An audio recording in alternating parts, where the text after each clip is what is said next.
This is CBS 7 News at 10. Your eye on West Texas. That group of people, they walk down and they just look at us and they just put their head down and tell us, y'all don't want to go up there. They're dead. Scary words heard just before a family performed CPR on 2 Big Spring gunshot victims.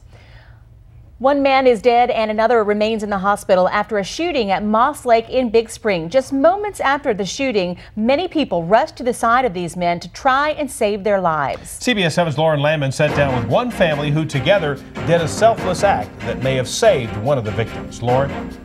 Jay Tatum, it's truly an amazing story to really hear how this family, without thinking, jumped on the opportunity to help others. The plan was to have a relaxing day at the lake. Barbecue, have fun with friends. But that plan was shattered when just feet away, gunshots rang out. We just thought, firecrackers. And then when we saw the chaos, and then I just heard somebody say somebody got shot, somebody's dead. After that, about 5 or 6 cars just fled the scene. They were hauling. Raul Aguilar and his family, unlike most, ran towards the danger instead of away. He's usually like, "Vámonos, let's go," and that's when my mom went, after him. I just see someone against the car, he has, there's no life in his body.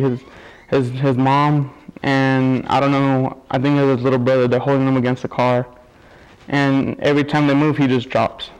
I checked his pulse. He didn't have a pulse. I started, he had a gunshot wound to the middle of his chest.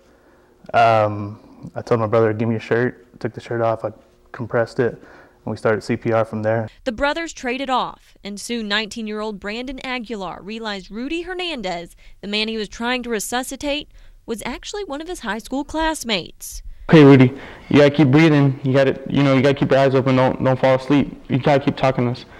So I'm there screaming that to him, trying to keep him awake. Minutes passed and the brothers pressed on, pumping life back into young 19-year-old Rudy Hernandez. We tell him, "You gotta keep breathing. Can you hear us?" And finally he says yes.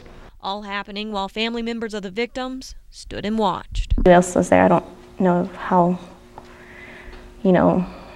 if Rudy would still be here. Standing beside the Aguilar brothers was not only their sister, but their mother and father as well. Both men say they don't see themselves as heroes, just guys doing the right thing and helping people, just like they were taught. Live in the newsroom, I'm Lauren Landman, CBS 7 News.